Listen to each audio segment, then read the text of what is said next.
permettre tey nga gis ne suñu plan de carrière dara yomb ci moo tax booy egg phase 4 da ngay gis ne booba ngay soog a xam njëriñ bi nga xam ne jaar-jaar bi nga amoon ak métti bi nga daan dund lan la lay jëriñ parce que imagine toi comme ni nga ko waxee tey ñun mënuñu changer mënuñu soppeeku même tey bu ñu nekkoon des multimilliardaires mais système bi def na ci ñun loo xam ne on restera toujours modeste tout c'est pourquoi parce que on se rappelle toujours lu ñu jox lii tey lu olof di leen naan jubb bu la fal boo ko fàttee follee ko da lay yomb donc distributeur bi ñu nekkoon démb di dugg ci terrain bi di affronter difficultés yi muy neex muy métti moo tax ba tey jii suñu discours wala suñu enseignement ci éléments yi bu ñuy waxtaan ak ñoom dañuy mel ni dañu ci topp fekk topp ñu leen dafa fekk ne lu ñu def noonu dañ leen ci jiitu te olof moo leen ne ku la jiitu ci néeg bu lëndëm moo lay wax ni ngay toogee donc loolu mooy lu ci nekk donc moo tax développement de système boobu nga xam ne canadiens ñoo ñu ko jox ñun ñu jël ko valoriser ko ba tey fu mu toll fa boo ñëwee lépp looy mënti am par mérite la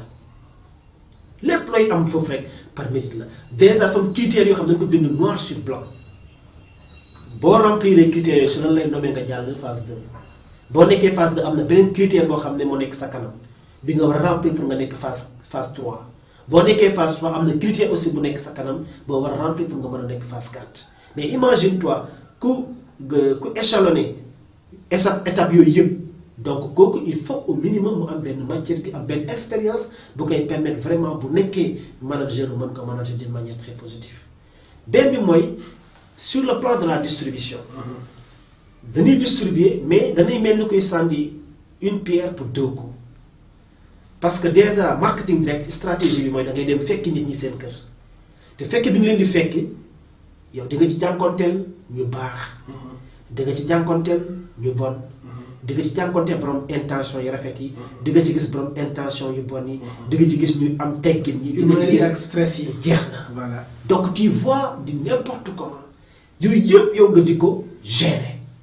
et kooku yow moment yu ngi koy def yaa ngi renforcer say bopp te doo ko xam maanaam yaa ngi renforcer say capacités sur tous les plans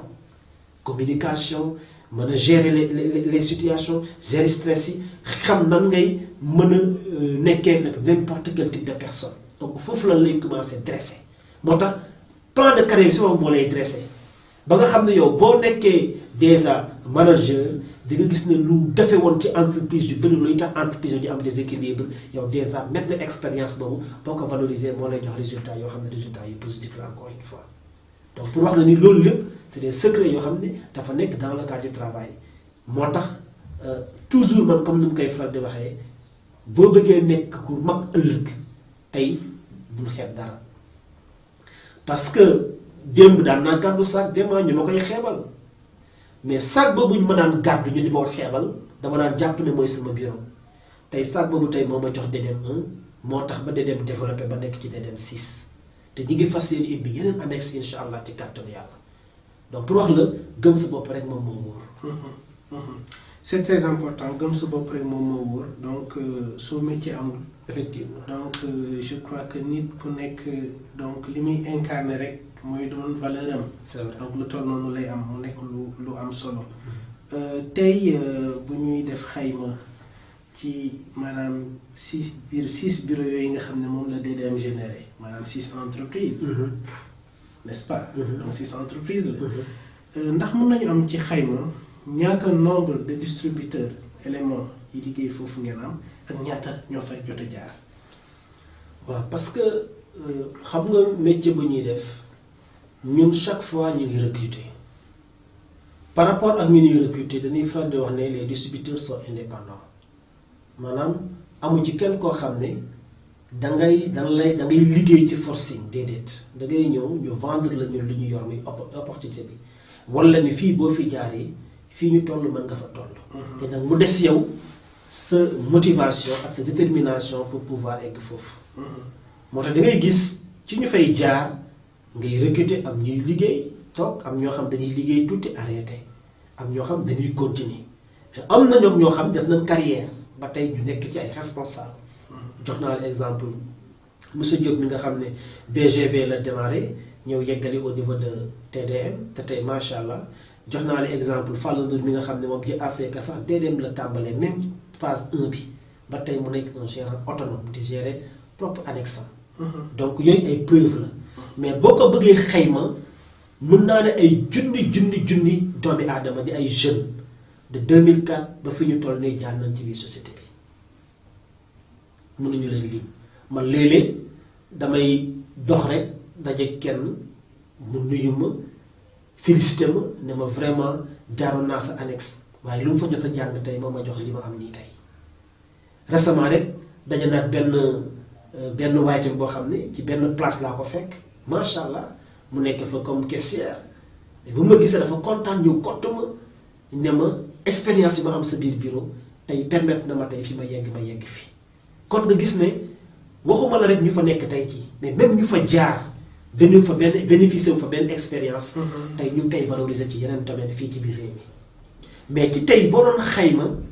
mën naa ne lu tolloog 400 distributeurs indépendants am nañ ko boo doon def xayma bi 6 annexes yëpp ñu fa nekk. mooy ñi nga xam ni ils sont présents. voilà. ok chaque jour ñu war a dem rencontrer ay personnes pour war a mën def des résultats maanaam ñu nekk en phase de formation nekk seen développement de carrière mais ñi nga xam def nañ carrière ba nga xam ne tey jii am na benn statut ci biir société bi boo jëlee DDM 1 am na fa une assistante bu ñuy wax Aïda Mbaye ak benn gérant bu ñuy wax Ibrahima Diago donc gérant moom mooy manager assistante bi mi ngi liggéey pour bëgg a yegg à la phase 2 boo ñëwee DDM 2 am na fa une gérante bu ñuy wax Oumou Diallo ne madame Diallo mi ngi fa ak benn assistant bu ñuy wax Daouda Amadou Sy moom tamit mi ngi ci biir annexe DDM 2 boo jëlee annexe DDM 3 Diop moo nekk gérant principal bi mais am na fa keneen ku mu développé muy assistante mu nekk foofu au niveau DDM 3 plus ñu koy wax Maymouna Diop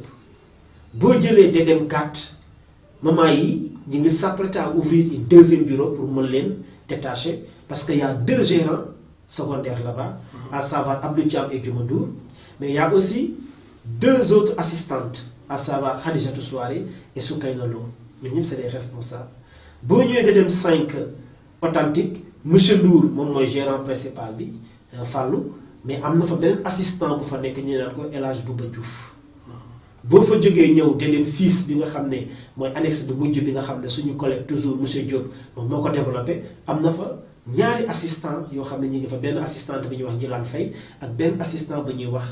Abdoulaye Sow donc pour wax la ñii ñëpp ci biir leen lañ defee seen carrière pour mën a yegg si fu ñu yegg si nii te ñi ma lay yëngal ñii ci ginnaaw noonu la amee yeneen jeunes yi nga xam ne dañoo am ambition am objectif nekk ci liggéey bi muy tar muy métti muy taw muy naaj muy sedd muy tàng chaque jour ñi ngi fa gëm seen bopp gëm ne danañ war a mën a yegg fu ñu war a jëm moo tax même ñeneen ñi nga xam ne ñëwaguñu loolu la di ibbilee porte yi pour que ñoom itam ñu am confiance ñëw fekk suñu comme ni nga ko waxee léegi pour war a mën a tabax seen avenir parce que ci ndaw ngay tabaxee sa avenir. très bien Cheikh Ahmed Tidiane Diallo yéen a ngi ci 6 bureaux 400 distributeurs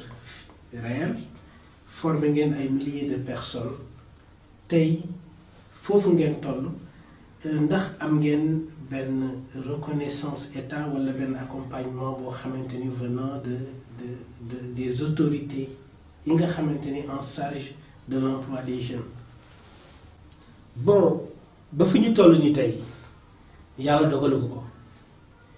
mën na am nag peut-être amaguñu occasion découvrir lu ñuy def wala ñu gëstu ba xam lu ñuy def lan la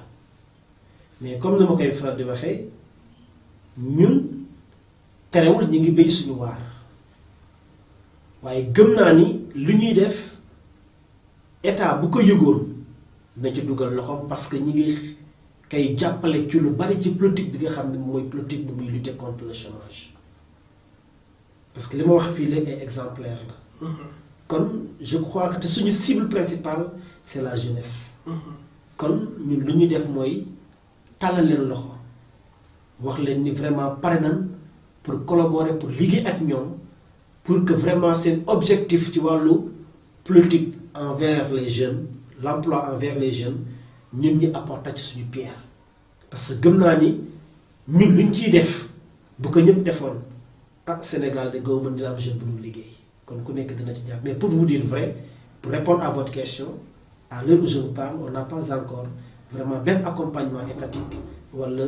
ministre boo xam ne moo chargé wala jeunesse bu ñu gungee am nañ ci nag yaakaar parce que ñun ñu ngi ciy béy suñu waat te gëm naa dinañ ñu fekk si incha allah un jour. Cheikh Ahmed Tidiane Diallo yéen a ngi contribuer déjà ci chômage bi di ko xeex bu baax di ci def également ay résultats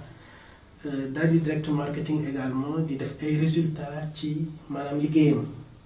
donc parce que tey bu ngeen demee bay cité ay bureau ba naan am na bureau bu ñuy waaj a ubbi donc cela veut dire que les résultats sont positifs.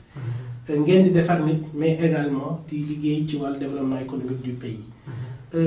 Sénégal actuellement toll ci phase boo xamante ni xel yeeg xalaat yépp dañu penché bu jëm ci li nga xam ne mooy projet plan Sénégal émergent. mooy valoriser li nga xamante ne moom mooy développement local et l'autosuffisance alimentaire. ndax tey DDM pare na pour accompagner programme boobu nga xamante ne moo war a suqali Sénégal. bien sûr parce que man damay wax ne plan Sénégal émergent déjà ñun daf ñu ci fekk si parce que ñi ngi ci woon démb tey door a ñëw kon mënuñu aussi lu dul accompagner état bi ci sens boobu encore une fois te gëm naa ni lëkkaloo bi ma la wax bu ñu ko lëkkaloowee incha allah yàlla mën na ci def ndam parce que lii dina ma permettre ma rappeler même lors de notre dernier anniversaire à travers mon discours préciser naa ci lu bari pour wax yan mbëbët ak yan jéego ak yan pas-pas bi nga xam ne am nañ ko pour gunge le président Macky Sall ci li nga xam ne moom mooy programme boobu et loolu aussi moo waraloon fexe ba mën a lëkkaloo kenn ci waa ministère de la jeunesse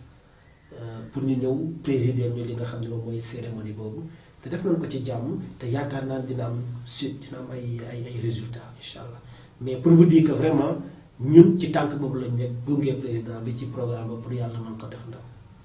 jërëjëf Cheikh Ahmed Tidiane Diallo ñu ngi rafetlu donc sa teewaay fii ci émission Sen Entrepreneuriat ñu ngi lay sant di la gërëm est-ce que am nga dernier mot à dire. dernier mot bi mooy rappeler waat téléspectateurs yi tout simplement tey DDM dafa bokk ci réseau bu mag bi ñuy wax réseau Sen Marketing wax nga ko léegi partenaire la déjà ak waa Sinucom TV ba tax na kon ñëpp ñi nga xam ne ñi ngi ci biir kuréel googu di Sen Marketing dañ leen di nuyu di leen ziar di leen jaajëfal ci seen liggéey jaaree la ko nag ki nga xam ne moom mooy tête de file bi muy le président Tété Amadou Ba nekk suñu gérant principal uuf nu ñu Tété di delluwaat di gërëm yow mi nga xam ne yaa ma dalal ci émission bi di gërëm aussi ñi nga xam ne duñu jóg di collecter à l'internet pour mën a suivre les programmes de Sinucom TV donc vraiment ñu ngi leen di jaajëfal bu baax wasalaam à beneen yoon. ñu ngi lay jaajëfal. merci beaucoup merci merci monsieur.